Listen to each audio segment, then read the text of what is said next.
it's Georgie the Goblin, and welcome to the official Family of Gamers podcast, the podcast where Andrew and Coach talk all things war games, board games, and much, much more. And here are your hosts, Andrew and Coach. FOG Andrew here from the Family of Gamers. Welcome, War Gamers, to an exciting, awesome episode of the podcast. And today's actually a sad day in the FOG podcast history because no Coach this episode, but we still have Ryan, the Roy. What's up? And we have the man, the myth, the legend, the man of 1,000 nicknames, Fabian Phasia Hot Dice. Boba faded. Boba faded. What's up, guys? Boba Fabe. Boba faded. He's got a lot of nicknames. Susan. Yeah.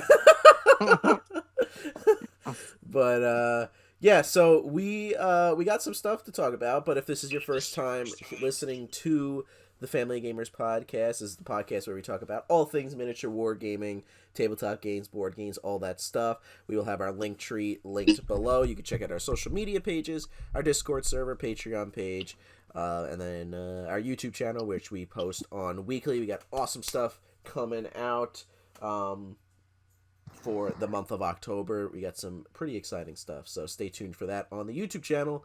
With that being said, let's get into kind of what I really wanted to talk about. I've been trying to do this for a while now, but Fabian, what is the sad news? X-Wing is dead. And long live X-Wing. Like officially dead. AMG has essentially said that they are done with the game, and this season going into Worlds next year, which is at Adepticon, will be the final Worlds that they are doing for X-Wing, as we know it. Wow. So, who knows? I have a feeling that they are going to announce something at Gen Con next year, because I don't feel like there's a market for it. You know, at Adepticon this year for Worlds, X-Wing had more players for that than Armada and Legion and Shatterpoint combined. Right. That's a lot of people. Yeah. I think it was close to 400 people. Wow. So why would you kill something like that? Right. I think it's because it's not their type of game. Right. As we've discussed before. So Yeah. We did talk about episode 4, I believe it was, of the FOG podcast, titled Are Our Games Dying? And the main topic of that was about X-Wing. And now, coming back a couple months later, it officially being dead. How does it make you feel, Fabian? Sad, because other than playing Dead Zone with you guys, it was really the only other game that I played, and I played it a lot. Yeah. You know, when I first bought into it, I bought stuff, I played a couple of games, and then I didn't play again for like a year. Right. But then a store opened up near me, and there were guys playing it, and I started playing it again, and that was it. It was nonstop up until COVID and AMG taking it over, and then changing it to the 2.5 rule set, as they refer to it, with objectives and all, and that just I nosedived then from there. It just wasn't the same to play any longer. Right. So, but there's hope on the horizon, because there's a group of community members that are well known, especially some world champions, former world champions, podcasters. They've all gotten together and they're branded the X-Wing Alliance, and they're going to continue the game moving forward with updates on points and rules, and to make it more of the game that the community, I think, wants it to be. And they're going to start officially doing stuff after Worlds next year.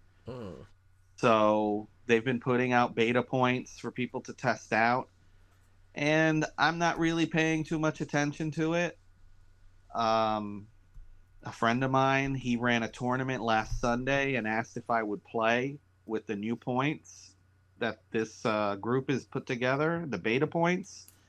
Just a fun little tournament, and I said sure I'd play, and it was fun to fly ships that were legal, that were not legal under AMG because they never reprinted them. So if they Right. never reprinted them, you weren't allowed to use them in tournaments. So there were several ships as a scum player I couldn't use.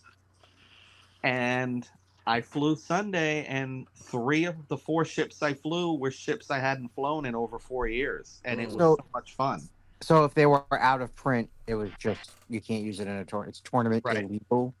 Yeah, it's just not legal. So you had, as they refer to it, because when they switched over to second edition, all the ships that were they were printing were then packaged in a black box. So essentially, anything that wasn't a black box reprint could not be used. Anything from first edition that they did a black box reprint for was valid. So like TIE fighters from first edition were still valid now. But for example, I wanted to use the ship that Forlom uses. Couldn't use it because they didn't reprint it. So I got to fly it this last Sunday, and it was a load of fun flying these ships again. Mm-hmm. And I was literally 1 point away from finishing in first place. Damn. Yeah, I was 2-0. The guy I played in the last round was 2-0, and we had a hell of a game. And it literally came down to the last exchange we had, where between ships dying and objectives, he got 25 and I had 24. Wow. Yeah, so it was a lot of fun. But as I've told all the guys, I said, I'm just going to wait till that group takes over in next year, and I'll decide if I want to keep playing again or not. Because if there's no support from a company, if there's no new ships, there's just so much this group can do. You're Right. playing with the ships that have already been made and the cards and stuff. So unless they're going to start like printing out cards, making rules for other ships that then you could 3D print, Right. it's just not the same. It's like it's going to be one of those games that you'll see people at Adepticon in a back conference room, like 9 people there playing. Right. You know what I mean? So, You wouldn't but think there'd be more with the amount of people that were just playing the official tournament last year, or you don't know how many people are queued into this. I think people are excited. The main issue primarily is there's three different groups that want to do something going forward. There's one that wants to go to the back to the original 2.0 points. There are some that will just continue using the last points AMG uses. And then I think the larger group is this X-Wing Alliance, because of the people that are doing it, like former world champions, well-known podcast people that are in the game, the developers of two highly used squad builders. They're a part of it. They've even made those beta points available in the squad builders. So if you want to test it out, you could just select for the X-Wing Alliance beta points and test them out, see if you like it. So I think they saw the issues with points that AMG just didn't really seem to care about, and they're answering those questions, and they're trying to see, okay, let's lower this ship's cost in points. Maybe we lower it for their loadout value point wise. Maybe they don't have so much, so maybe they'll be used more. So they're more conscious of it because they're actually players.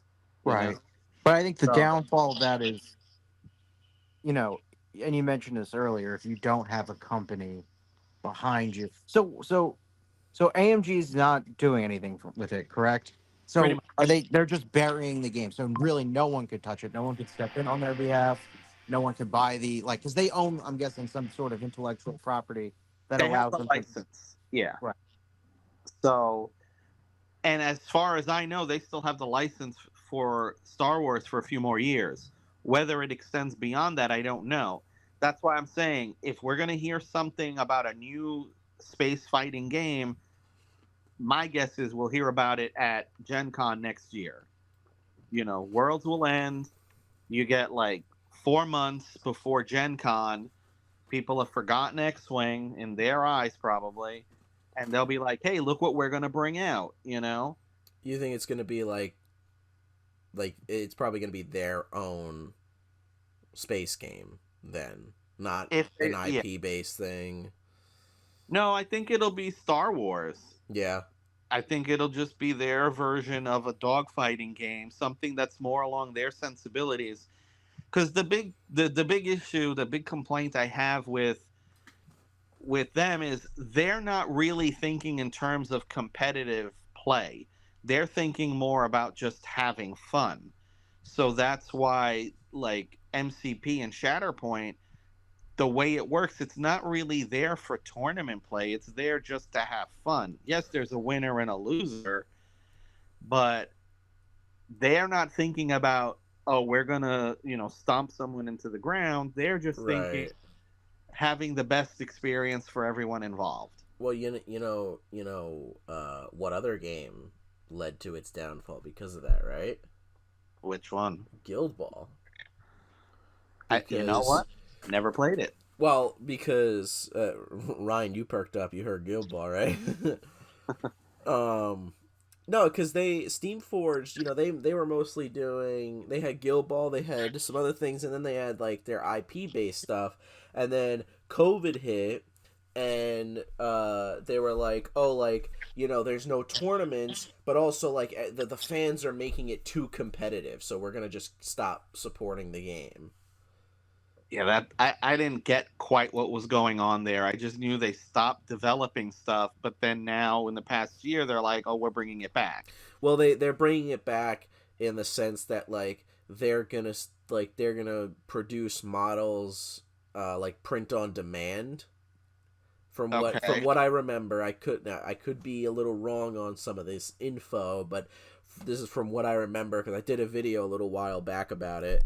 They're gonna do like print on demand stuff, STLs. I think you could get a free friggin' STL starter set on their website, and it has all the mod. It's for free. You get the Masons and the Brewers from the starter set, and then the rule book and everything, and then you can just play the game. But I know people were annoyed with that because basically what they're doing now is basically like, oh, like this group of people is making new stuff for X-Wing. Now AMG's like, oh, well, we're gonna support X-Wing because people are still playing it, and then like kind of like dip their toe and try to make money off these people that are making their own for it. Excuse my French, but that's what I believe Steamforge was doing, or that's what people were accusing Steamforge for doing. They're like, oh, well, they're just dipping their toe into it because they're realizing that people are still playing it. You know what I mean? So, Right. I mean, that would be no different than what GW did with Blood Bowl. right, They stopped producing it for years. right, The community kept it alive, though there wasn't a lot of people. There were people playing it, right, and people were making rules and just, kit bashing models to make their own teams. And GW saw possibly like Guild Ball and what Mantic was doing with Dread Ball before that disappeared. And they were probably like, hey, we were the first ones to have one of these games. right. Let's bring it back. And they did. And it's been popular for them. It's probably one of their better games from what I understand. Right. But yeah, it's that they're all these companies do the same thing. It's like, oh, wait, we could do that too. Or we've done that. Let's do it again. Yeah. So like, I'm waiting for GW to bring back Battlefleet Gothic because everybody's raving about that game. And it's like, why don't you have a space combat game? It doesn't make sense to me that you don't. Right. But Yeah. I mean, with AMG and them canceling or basically killing off X-Wing. Well, they first killed off Armada, right?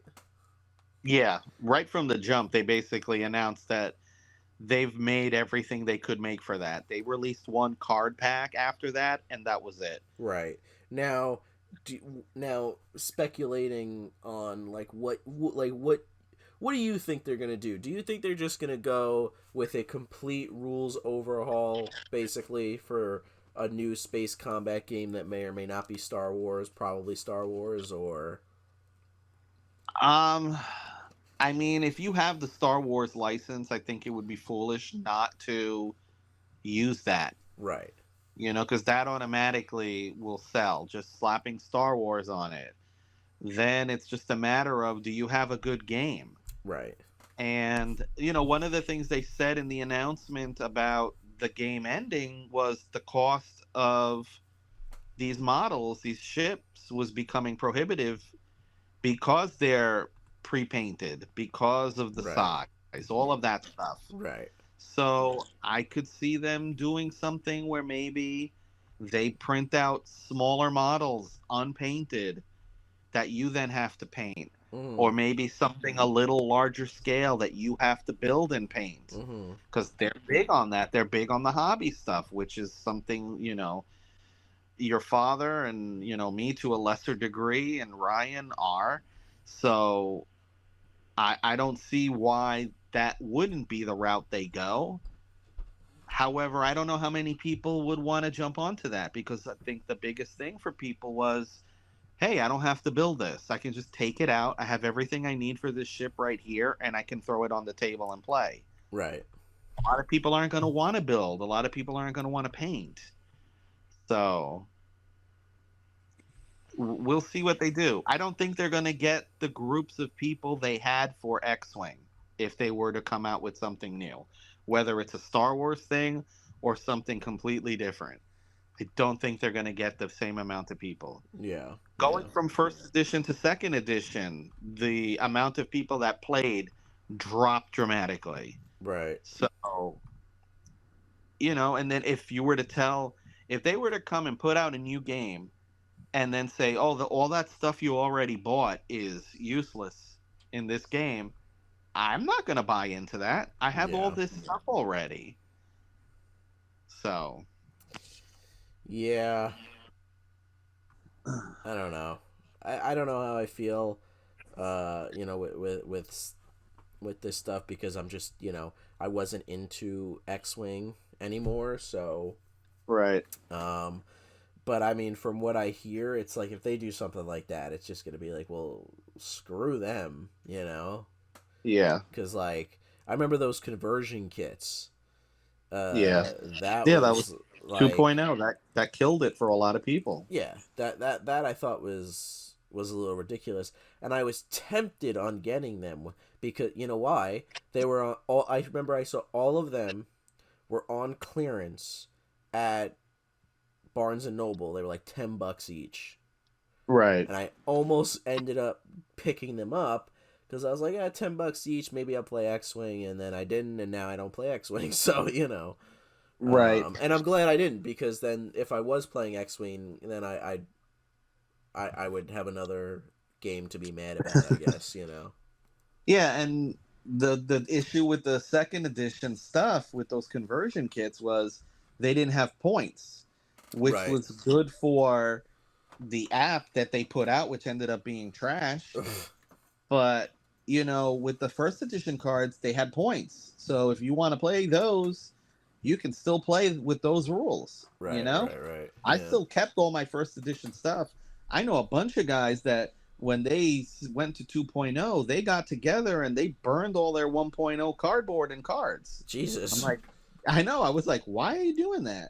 They're like, oh, we're just celebrating 2.0. I was like, I don't know. To me, it's like, that's a waste. Yeah. So I'm holding on to it. And I'm always seeing people out there that are like, oh, does anybody have this? Does anybody have that? And I'm getting to the point where I'm like, maybe I just start offloading some of this stuff and make a little bit of money back. Right. So, I mean, and then next year, if they put out a brand new game that you can't use any of it, then you can just sell all of it.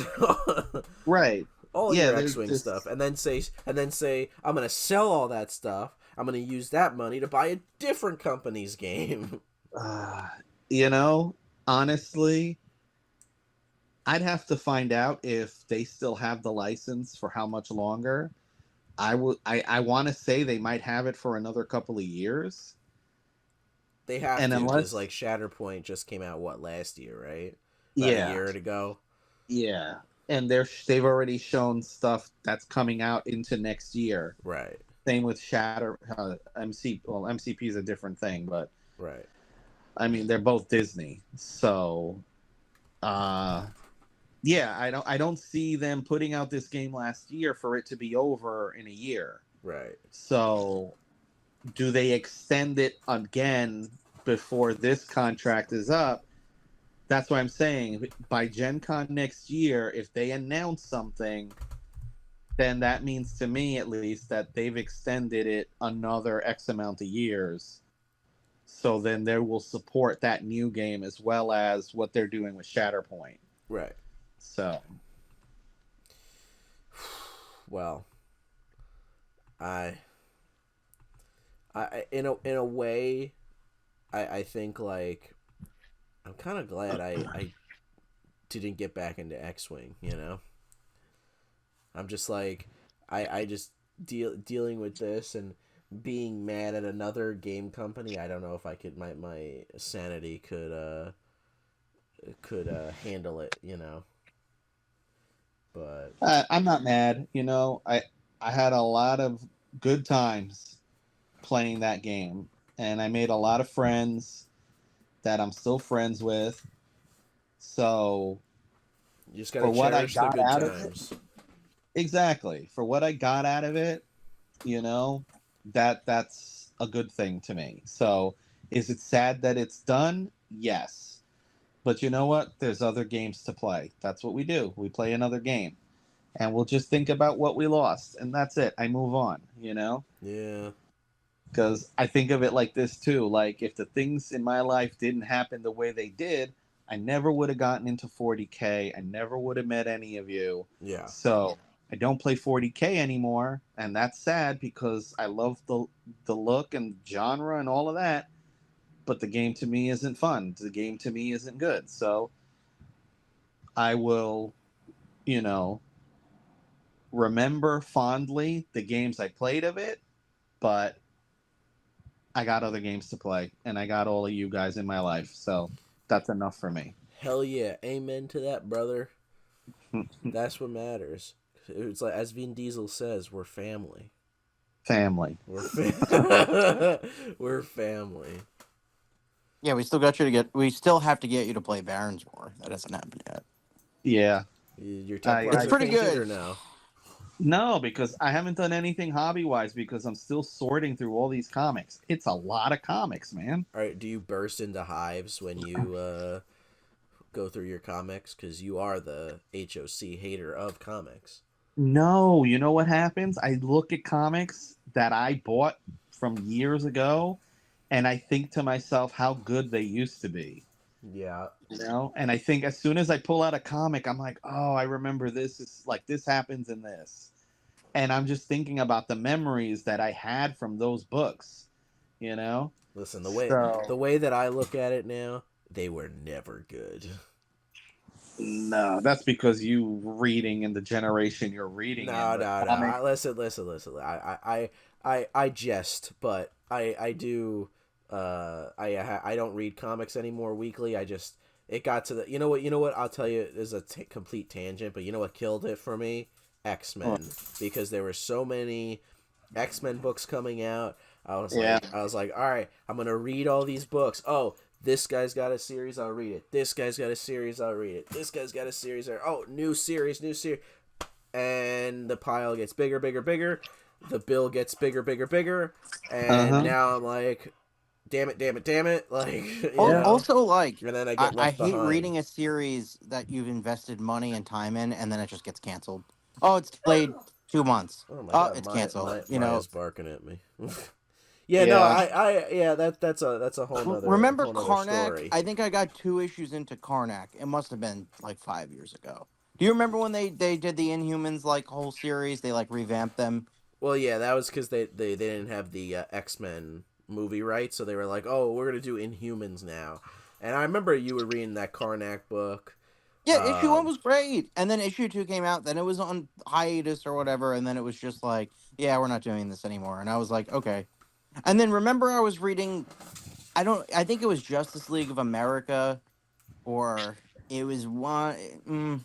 I think it was JLA, but one of the newer runs of it, and then like they just Yeah. interrupted one of the plot lines. I was like, this is, but something else was going on. Now we're changing direction, or and I've been disappointed. Who's the guy who I'm forgetting his name?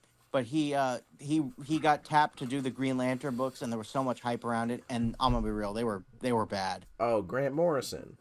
Grant Morrison's Green Lantern, like the recent one, like within the last 5 years. I know that's probably not recent, but like, I was just like, this is so disappointing. This is not that good. Yeah. You remember that? I think I got the first volume because I was like it was like It's Grant Morrison, yeah. Yeah, I think I was like, well, I got the first couple of issues, and then because I was like, all right, and then like by the 4th issue, he was like facing God, and I was like, I'm done. It was That's not Grant good, but Morrison. Lost Army was great. Well, you know what though? I'll tell you what, fantastic Grant Morrison books, Animal Man, the Arkham Asylum on a Serious House on a Serious Earth, fantastic books. His JLA books from the 90s were pretty good. And that was a good run. Yeah, it's just like now I don't know if he's old or what, but Yeah, I mean he's done good stuff, and there's stuff that I've never read. Like I never read Animal Man or Swamp Thing or any of those things like that he did. Well, Swamp Thing's Alan Moore.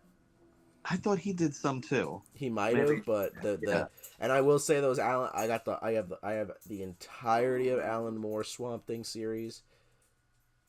In like a collector's case. Oh, yeah, that is. I gotta be honest with you. Morrison, and who's the other one? Gaiman. 3 writers that I'm just kind of like, eh. Well, they are very hit or miss. You cannot go wrong with Alan Moore's Killing Joke, Watchmen, V for Vendetta. What did you just say? Well, what am I? I'm drawing a blank. Swamp Thing. You can't go wrong with that stuff. I'm a little iffy on Gaiman's Sandman. I think it's good. I've never read to it. a point.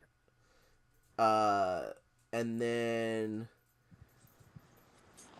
with who else are we talking about? With Morrison. With Morrison, it's just like Animal Man is fantastic. I love Animal Man. But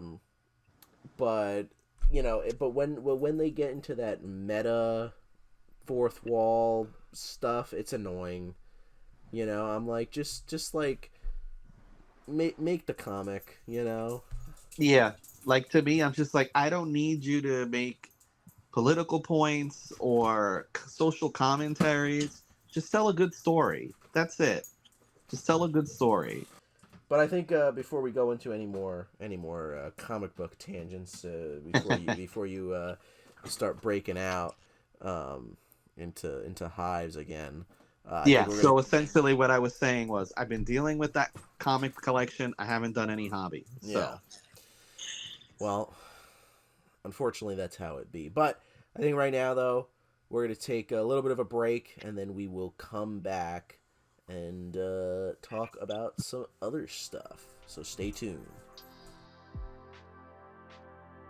Do you need terrain? Do you have a 3D printer? Well, look no further than CorvusGamesTerrain.com, who is sponsoring this episode. They have plenty of STL files for all different kinds of genres, like modern, sci-fi, fantasy, and much, much more. So go to CorvusGamesTerrain.com and use code FOGPodcast15 for 15% off your next order. That's FOGPodcast15 for 15% off your next order. The link will be in the description. Alright, y'all. Welcome back. So, we talked about some AMG sad stuff, with X-Wing, but I want to talk about, instead of talking about games that are, dead or dying, I think we need to talk about games that are alive and well, at least in our eyes. So, the when did you guys come over? What was that, like 2 weeks ago? It's Yeah, 2 weeks. 2 weeks Yeah, ago. like two That's weeks ago. crazy that that was 2 weeks I ago. know, it's like 2 weeks ago, and Fabian and Ryan and Coach and my buddy Virgil from work, we all got together. We played a couple games. The first game we played was the Street Fighter miniature game, and that was a Fabian. You brought that over. You recommended that to us. Fabian, Yeah. what do you think about the Street Fighter board game, or miniature game, board game, whatever you want to call it? I guess. I would say a board game with beautiful miniatures. Yeah, They're pre-painted. probably, yeah, they're painted. I'm not even sure what scale they are, but they're bigger than 32. Yeah. Um, but it's really got the feel of a fight, and it really has the feel of like the video game, because it's got a card mechanic where you're trying to either strike someone or use a projectile, and then you could counter what your opponent is doing. There's like a bluffing mechanic as well. And then once you've established who's won that exchange with the cards, then dice are rolled for attacking and for defending. So I find it to be a lot of fun. My son, William, he loves it. So it's one of those games where we picked it up. It was, Mini Mart had a sale because it's pretty expensive normally. Yeah. And I saw it and I was like, you know what? For that price, I'll buy it. I got it for him for Christmas last year, and we've really enjoyed it. If you can find it at a decent price, I would recommend it. Yeah. I that's usually how it happens. You get Miniature Market has a sale or whatever, and then they you end up getting Jump a on it. game. But yeah, I mean, so we all played it, and I don't know, me personally, I mixed on. I don't know. I don't know. I think I need to play. I would have to play it again, because Right. I do like the dice mechanic, and like whatever card you're choosing to attack tells you how many dice you're rolling. I like the comboing. I think that's awesome. I think the like the different like effects or whatever. Like I was Blanca. I was like kind of bouncing around a little bit. You know what I mean? And like Right. doing stuff like that. I thought that was cool. And like you said, it's like you're playing the video game. And I think they did pretty well translating it to a board game. But I think I Right. would have to play it again. I right now, not just playing it the one time, I was a little iffy on it. I don't know why. I just I don't know. I think it might be because it was four of us playing. I think I felt like it was very slow with four people playing, Right. and especially since actually five people. I was gonna say 5. Five of us playing, three of which have never played it. Whereas when William and I play now, since we've played it a lot, the back and forth, it's very fast. Right. So whereas this, I think if everybody had a few games under their belt, the game would have gone faster and smoother, and I think you probably would have enjoyed it more. Maybe if I bring it around again, just try it one-on-one Right. and go that way. Right. Because Right. I think that's where it shines, to me, in my opinion. Yeah. And Ryan, you played it. What'd you think? Yeah, I thought it was kind of like a combo between Unmatched and It's that robot superhero game that we played at we demoed at Adepticon. Fabian, do you remember that? Giga Giga Robo. Robo. Yeah, I don't know why. It just kind of like because with Giga Robo had like the mana mechanic a little bit, um, and just like I think the movement was more similar with getting thrown into stuff, and then Unmatched it was kind of just like the same way with the cards. Also, I don't know if you could hear that, Andrew. Your dog is now visiting me. Uh-oh. Is she in the screen Uh, room? she is in the screen room. Alright, well, hopefully she doesn't bark at you this time. No, but she's sneezing and snorting. Well, classic Maya moment. But yeah, no, I think it's a good combo of the two. I don't know how you feel about that. I liked it. Your son also roasted me. I did a move, and William was just like, "Will you telegraph that one?" I was like, "All right, this is my first time playing." But yeah, basically, I did like I kind of jumped back and I did a range attack, and it was like so obvious I was doing a range attack, so it was easy to be blocked. Right. So, um, But that's where the bluffing mechanic comes in because then you could do a move where you jumped back, but then you play a charge card where you come at him and then do a physical strike, so then he didn't counter it. So right. but again, that's something with playing it a few times you'd get all that. Yeah. Yeah, I think the only drawback for me is probably like the price. It's a little pricey from Oh yeah. what you. Yeah.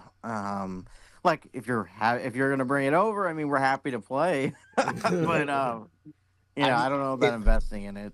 if you could find the starter at least for 80 like I got it, I think that's the way to go.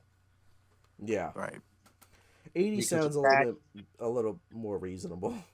yeah, because I For how think many miniatures in the starter? it's like 6 or 8. 6. Yeah. So I got that and the first expansion together for the cost of what they sell the base game, which is 120 normally. Right. So that's a good So deal. yeah, so All again, things that's why I did. considered. So you played Unmatched after, like almost directly after doing that. Right. What'd you think? It's fun. I think it's just a game that I would have to try again more often. Yeah. Um, just to see what, because you don't know what these other characters can do. I wasn't sure of everything I could do. New game, so it's Yeah. only the second time I played. So, Yeah, but I would definitely play again. the William was like, as soon as we started playing, he was like, "I think this is one of those games that I would like," and I was like, "Oh boy, there goes my wallet." Yeah, but then he died, and then I don't think he liked it very much after that. Yeah, but I think it had to do with again, first time he played it, he didn't know really what can be done. So his problem is he'll play the games and he will rush headfirst into things, yeah, but didn't pick the right character to do that. right. Well, So, I when I did my unmatched buyer's guide, the first thing I said was pick whatever box you think looks the coolest. That's the right, first thing I said. Then I said, but if you think all of them are cool and you can't decide, then I like went over like kind of all the different boxes, and a lot of people were commenting and saying like, "Oh, just pick whatever you think looks cool. Pick whatever you think looks cool." And it's like, yeah, but like I feel like if, Fabian, you and William got like the Shakespeare box, you guys would have a little bit of trouble with that because they are some pretty crunchy mechanics in especially Shakespeare himself. Uh, there's a lot of like crunchy mechanics with that box and slings and arrows. Didn't But someone didn't someone question you for using the term crunchy? yeah, I guess he didn't understand what crunchy meant, but I mean, you have to do an iambic pentameter to activate his ability. It's a little crunchy, yeah, yeah, I don't Um, know what people mean when they say something is crunchy. To be honest, I'm just assuming it means that there's a lot to it. yeah. That's literally what I. That's okay, exactly what I mean. I played it as a newish player playing Shakespeare, and it was fine. You just kind of got to know what it does going in, and you have to be like, okay, Like, you have to always be on the lookout out for it, unless you play Shakespeare a lot, and then it'll just be second nature, I think. But like, Right. you just have, like, the cards have ability, like a syllable number on them, and if you hit 5, it gives you a special thing on the attack, a special bonus. But yeah, no, I mean, I think what Andrew was saying before was, any of like the hero boxes, I feel like, was right up your alley. Um, Yeah, I think so what he said about picking what you like is probably the best way to go. And I could say that Shakespeare would not be one that I would like. it Yeah. is good though. It might be, but since I've never played the game, or other than the time I played with you guys, if I were to pick it up again, I would pick up what Andrew had recommended, which was that Unmatched Adventures, the cooperative yes, one. Yeah. get that to start, and then if we like it enough to keep getting other things, then get other things that we think will look interesting to play. Right. Which one is Bullseye in? He's in the Hell's Kitchen box with Daredevil and Elektra. Yeah, I feel like Fabian would that would be on the list. Bullseye's a great character and Unmatched. He's awesome. I would get He that. You know, That's why. so remember how ranged works, Fabian, by the colors of the zones? Yes. So Bullseye's ranged, but he ignores zones and can just hit you from 5 spaces away. Oh, I would totally use Bullseye if I knew that. He is one of my favorite characters. I would be hitting and running with him, No, or running. but you have no idea, because literally, like, his, like, one of his cards is like, it's an attack card, and then it's like, after combat, go to a spot on any spot on the board that is not the same zone as the one that you're in. So you could go across the friggin' board. So I enjoy playing him. I enjoy playing Bullseye. But yeah, I mean, I think next time, if we play, because it was you, William, and Virgil, like, first time playing it. Yeah. I was just kind of like, I'll pick whoever you wanna, whoever you think looks cool. I think next time, I'll say the same thing, but then just like, because I was just kind of like, I explained the ability to you, and then it was just like, and then we just kind of started playing. I think I got to kind of go over the deck a little bit with you, you know what I mean? And kind of be like, this is what this is. This does this. You want to get this card out, you know what I mean? Yeah, I should have looked at all the cards first. Yeah. Before we started playing, so I knew what was in there, at least a tinkling of an idea. Well, now that you guys know now that you know how to play, now it's a little easier to look at the cards and be like, oh, that's what that is. Okay, that's what that is. You know what I mean? Right. Yeah, I would play some more. Yeah. No, I listen. find myself, instead of exploring, going back to a lot of characters. I think I've played Achilles multiple times. Yeah. I've played Sinbad multiple times, and there's an inkling to play Bullseye again. So Yeah. I like to just, honestly, I have a random generator on my phone, and I have the list of all the unmatched characters that we have, and I just spin the wheel and pick a random character, because I like playing, I like going from, Shakespeare, who's a new character, to, Sinbad, who's one of the first characters, to Miss Marvel, who's like a Marvel character, obviously, but then going back to playing like Bigfoot, you know what I mean? Like, it's cool to go and like kind of play certain characters. And I mean, it's still, there are characters like I haven't actually like fully played. Like, I don't think I've fully played like Little Red Riding Hood or Black Widow or Black Panther, who else have I not played? I'm trying to remember. There are a couple characters I haven't really played, so I definitely want to try to get those characters going. But yeah, I mean, Unmatched, again, one of my favorite board games. I love that game, and we're getting Ninja Turtles. October 1st will be the Kickstarter for that. So Yeah, that's interesting.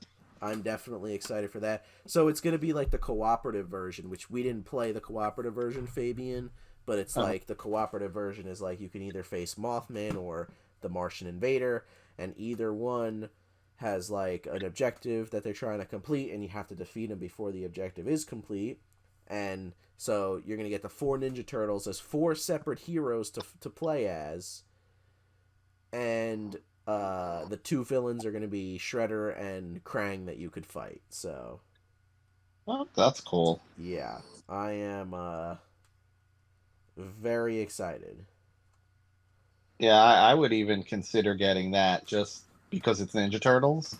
Honestly, I was more excited for the announcement of the Ninja Turtles thing more than the Marvel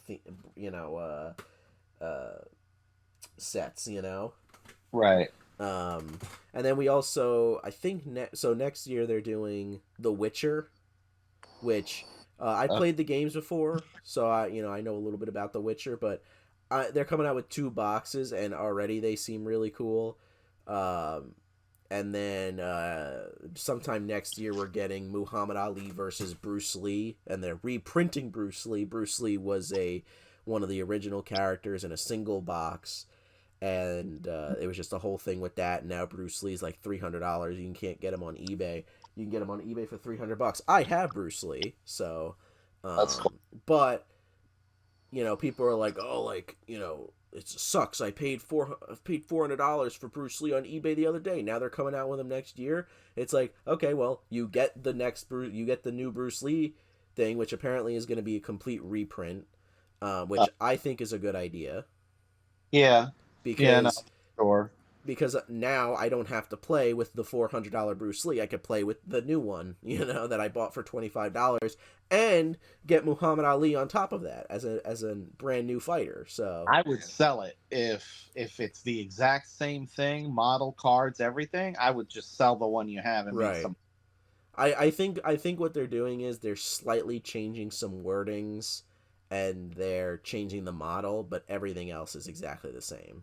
So okay, they're just changing like some of the verbiage just because of like new boxes, that because the Bruce Lee was one of the original characters that came out in 2019. I don't think that's going to kill whatever. its value, honestly. No, I don't think so either, because it's still the other one original is like box, in scarcity, and that's the OG. Like that just has value. Like you Right. can reprint a Mickey Mantle card with the same stats, but the original card is what's worth the money. You know what I mean? So Yeah. I can't. I would assume the same applies.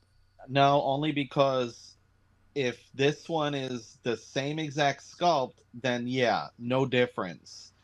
But No, if but it isn't. It's a different sculpt. I think they're yes. saying it might be a different sculpt.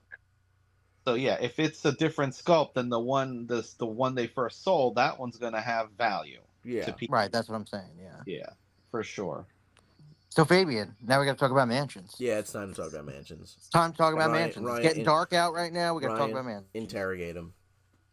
Well, mansions is my favorite board game. We've been family of board games of late, and we've been playing everything: Catan, King of Tokyo, which is awesome. I think we should also talk about that. Mansions, just a whole ton of board games. What did we play the other day? We played Jungle of Arnak, is Lost Ruins of Arnak. Yeah, Lost Ruins of Arnak. Yeah, that was pretty good too. Everdell. And yep. yeah, all really good games. But if I were to make a top 5 board games video for the channel, I think Mansions would be my number 1. It's a little bit of a meme at this point, but yeah. Fabian, what did you think? I really liked it. It's fun. It's so awesome. My only gripe, and it's not even a negative gripe, is that I don't feel like we experienced the chaos that I've heard you guys talk about experiencing when you've played, like the 3 of you. Yeah. Yeah, that was a pretty docile mission. Yeah. I have to Maybe it was say. because there were so many of us playing. That's probably a part of it. No, but, like, I think the problem was that like that scenario specifically was like it had like 2 monsters the whole game came up, and then like the big final star spawn that spawned, but like we really won the game at that point. Yeah, like you didn't even have to. We didn't have to kill it. We just had to like seal it off, and then run. And then every Mythos phase, it was the same thing. Like, oh, take a will test, and everybody suffers 3 horror, but you have to take a will test to negate. So every Mythos phase, everybody had to roll a will test, and it was just kind of like, like nothing else happened. Like when you, me, and Coach did the Innsmouth one, it was like Yeah, I got shot randomly. yeah, it was like William We were Norvik joking about hears a loud crack and then realizes that he's been shot. There was no one around. Even the mob of Innsmouth had been gone by that point. At that point, yeah. so it doesn't make sense. Well, Yeah, that was but that was a good mission with all of us playing because like, I don't think you really want anything like too crazy for your first one. No. That we played one recently. It was probably the last one we played before, or maybe a second to last, before you played that one with us, was when we were like locked in some dude's like cell. Like it was like a prison. It was like a cult's mansion, and we were locked in the basement. And there were a bunch of like, I'll use AI for lack of a better term, other AI characters that like were also trapped in there with us. And it's like we had to break out. Andrew, that mission there was just every 5 seconds there were cultists spawning. There were ladies screaming in rooms. Yeah, And even like that one was even the tough. Innsmouth mission, the whole mansion lit on fire. Like the Yeah. whole board was on fire. So it gets really, really hectic. I like it because one, I like the mystery aspect of it. It gives me like very much it's like Knives Out kind of almost like with the investigation, and then just like also with Cthulhu, and I think that's just so awesome. Plus like that, like the setting of the game, I want to say it feels like the 30s. Maybe I'm wrong, but that's the vibe I get from the game Yeah, as it's far like as it's like like 30s, 40s. Yeah. I right. think it's That's 30s. Very it like pulpy. right, and it adds to like the eeriness of the game, I think, which is so great. Yeah. Plus, like the narrating's great. The app is awesome. I think that's something that you probably didn't experience to the fullest extent because we had so many people. So it was mostly facing Andrew because you were the game master, I guess. Yeah. I didn't even have a character. Like we had 5 because you only go up to 5 players. I was just like, all right, I'll just have the thing and then put the stuff down, and if you're gonna click things, I'll click or whatever. You know what I mean? Just because we had a full table, so Right, but yeah, I think we're also looking at getting another expansion well. too. Also, the other thing is with the one mission that we have all been putting off, and I think Fabian, it's gonna have to be like a day that like You come over in the morning. Yeah, everybody comes at like 10 a.m. because there's one mission that is from the main starter set. The main starter set has 4 missions that from the app, and those we have 2 of the smaller expansions, which has 2 each, and then plus like I bought some like DLC ones. There's one that can take 4 to 6 hours to play. Damn. So that's like something everybody comes over super early, and we play it, and then play Worms after, But Oh yeah, we gotta talk about Worms too. yeah, but yeah. So you're are you a Mansions of Madness stan? Me? Yeah. You could see why we like it though. Oh yeah, no, totally. And I would definitely want to play it some more. Yeah. And I played what is it, Baldur's Gate, the board game version of that, which was very similar. Yeah. Well, Have you played that's Hellboy? That's Betrayal on the House of the Hill. Baldur's Gate Betrayal is completely different from Mansions. Baldur's But it was Gate, similar with the map and the tiles being laid out. Right. So yeah, that's more what I mean. So Yeah. Have you played Hellboy, Fabian? Or no? I demoed it at Adepticon in 2019, and I liked it. It's like I just played for the first time and I was like, oh, this feels like Mansions. Yeah. Yeah, I really enjoyed it. I played what's her name? The fire starter. Liz, that's it. Yeah, we played last night and almost lost the tutorial. Uh-oh. So yeah, that was fun though. Ryan, did you liked Hellboy though? Yeah, Hellboy was good. Yeah, not as good Again, as Mansion. and this is, yeah, I would say like the thing Mansions has that is just so it keeps me okay. We're living in an ADHD generation. I get made fun of by you guys for being on my phone all the time. Let's just integrate No. the phone as part of the game. Yeah. But Yeah, but that's what I like. you I like still the end app. up being on your phone. No, you're cooked. I like the iPad. I like the iPad. It's good. Yeah. No, I think Uh, listen, there are very few games that I have that incorporates an app, and all three of them I really enjoy. So, Mansions, Last Defense, and Chronicles of Crime. All three pretty good games, especially Chronicles of Crime. That is another really, really good game that uses an app. But yeah, I mean, you just can't beat Mansions. The problem is, what do we do when we complete all 22 scenarios? Because they haven't put out any boxes in like a couple years. we demand they make more. But no, I mean, like, you can, like, yeah, I'll admit playing some of the, I know we were showing other people, it does lose its novelty a little bit when, you play it a second time, Yeah. just because you kind of know what happens. I think at that point, like, I mean, I'll be real. we'll, I've played the tutorial mission like 6 times. Yeah. Because I've just I think that's the introduced so only, many new people to it, But that's also because it could yeah. go for.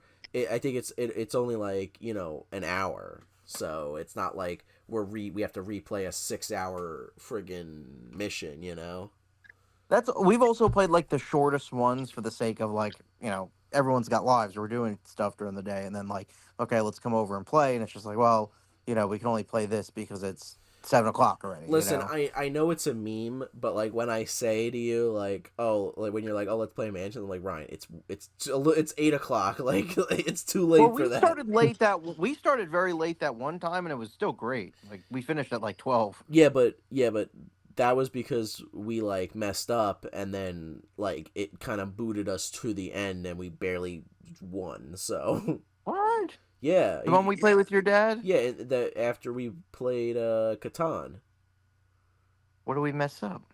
because it was like the I forgot exactly what happened, but then yeah, we didn't do it like a certain thing, and then remember the house crumbled and we fell in the basement. Oh yeah, And then it was like oh, now you have to fight a bunch of things, and then somehow we ended up winning, so it just kind of like booted us to the end and we won. So I guess we were taking too long. yeah. Yeah, I mean I think that's the only downside to this is that there is some kind of like end of the tunnel type thing, like it's not forever, like which is unfortunate because it's such a good game. Yeah. Yeah. They definitely have no plans to do anything else, I would assume. I highly doubt it. Yeah, that's because sad. they have not. But there's other Eldritch horror games, with Cthulhu and such, with the deep ones. Yeah, but... like I really haven't played Unfathomable a lot, and we've played it once, and it was good. I liked it. Yeah, yeah. Fabian, you never played Unfathomable with us, right? Which one is that? That's the one on the boat. No, with the deep ones coming on, and then like we're all working together, but then it's kind of like one person eventually turns bad and then becomes a deep one trying to sabotage everybody in secret. No, I don't think I've ever played that. No, yeah, I don't think you did. I mean, they came out with an expansion recently. The thing is with Unfathomable, that does take a while. That's another game we'd have to start in the morning because it does take a while to play, but it's still fun. It's still really fun. The expansion adds like a crap ton of stuff. It adds like a new type of monster called horrors. Then there's allies and boons and then like other events, and then like a day-night cycle and like all this extra stuff. So but I do think we should do like a like get up early and play that like we should with Twilight Imperium, right, Fabian? Yeah, I definitely would be up for an all-day gaming session. Yeah. Or we can play Splendor. I have a game that uses an app as well that I've never played, and I only bought it because I was a huge fan of the video game, which is XCOM. Oh, it uses an app? Yeah, it uses an app. and I've yet to play it again because I never really had. William was too young to try it at the time, so Right. and I think you could play one player, so I should try check it out, see what we can do, and then bring it over sometime to play because I think you even like somebody's in charge of each mission, and then you pass the controller for the next part of the mission. So, and there's like a sense of time, like you have to do it within a certain amount of time. So it's like you have to make sure you get everything set up and established and ready for the mission before the time runs out. Right. So I think it would be fun to try that as well. Yeah. That'd be cool. That'd be cool to play. Yeah. I'm always down for a board game day. I mean, realistically, I wouldn't want to play like 10 different board games in a day, but you guys came over and we played 3. So, but they were three good games, so. Right. I will say though, I am missing a little bit of the war game.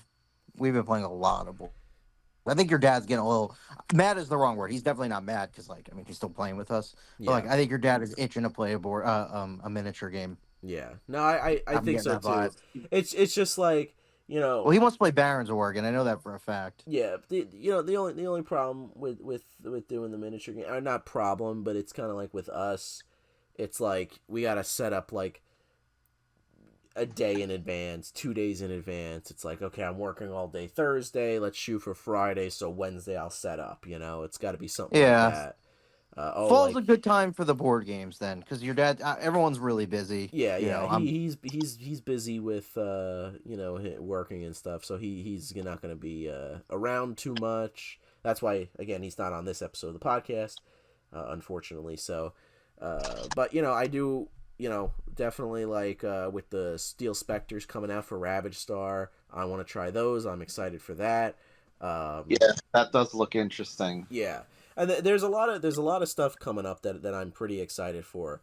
That board game wise, the Rayman board game, I did a video talking about it a couple months ago, and then I was like, they put out a PDF of the rulebook, let me check it out. And I read it, I was like, this seems really cool. And then the more stuff they were showing, now that the Kickstarter's up, I'm like, I have to get this, so I'm gonna end up backing it.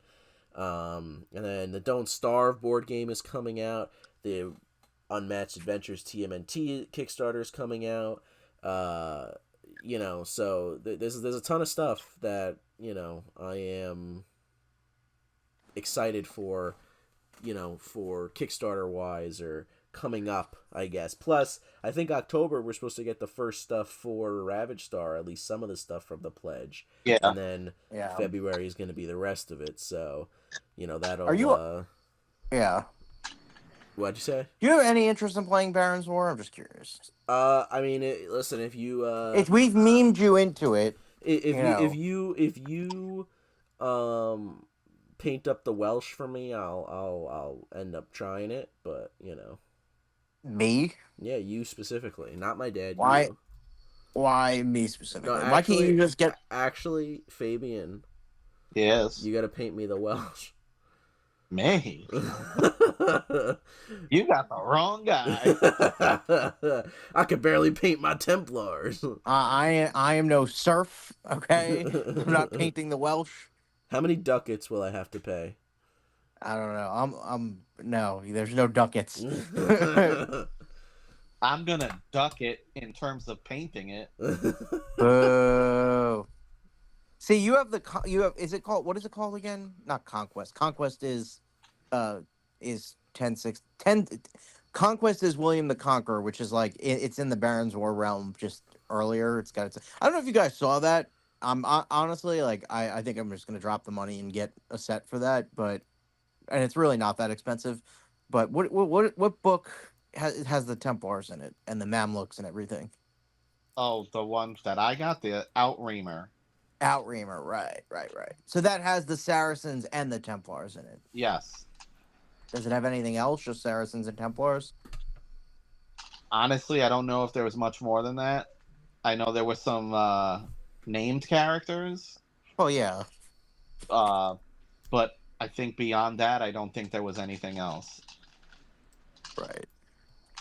Now, I know we're talking about Baron's War, but I want to say one more thing before we wrap things up. Worms. Hmm. That's I all I'm like going to Worms. say.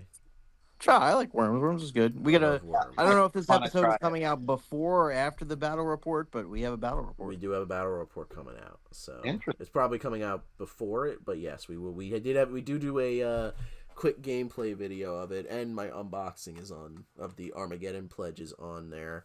I did that.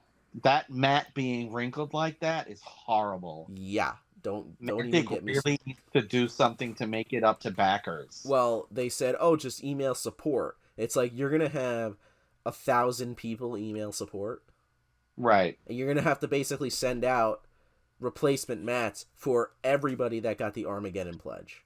Uh-huh. They're gonna have to basically remake 1,000 friggin' mats. What mats do people get on the regular pledge? They Like don't. plastic? Oh, really? There's no I mat. guess you don't need. The only way you can you don't get it need a is from mat. the Armageddon pledge. No, but I wanted it. You know. No, I'm I with mean, you. I would get- I'll be real though. I've had it rolled up for a couple days, and it's still rolled up. So I know they were saying like you can iron it, you can roll it up, you can stretch it out.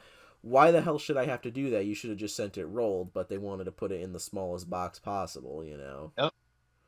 Yep, that's exactly. So. So speaking of other games that are dying, Yeah. No. All right, but anybody else have any last, I don't know, remarks, things? I got a copy of Halo that my friend got get the hell at out of here. Nova. Yeah, get out of here. Get out of here with your Halo. All right. baby, how excited are you for Halo? We'll make it quick. Honestly, I'm not a huge Halo guy, but William's really into it. He said to me the other day, you know what? This would get me into playing Dead Zone if they're in Dead Zone. I'm telling See, you, he's capping. That's exactly my problem. Yeah, it's like there's nothing wrong with Dead Zone.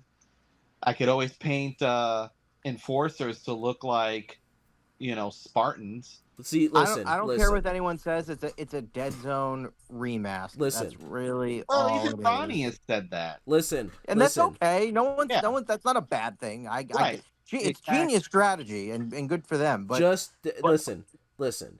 Two things. One, bring back Mars Attacks. Two, since Coach is here, is not here. He can't argue with me about this. But I said that what's gonna happen is that people are gonna the whole because Coach was saying about this is gonna get people to play Dead Zone. It's like, okay, but the people that go to Gen Con and Adepticon who are war gamers and miniature gamers, they'll see Halo, they like Halo, and then they'll see Dead Zone and be like, oh, this game's exactly the same, I'll try out Dead Zone, which is true because Rob from Mobile Armor Radio and everything, he said that people were buying Dead Zone after demoing Halo.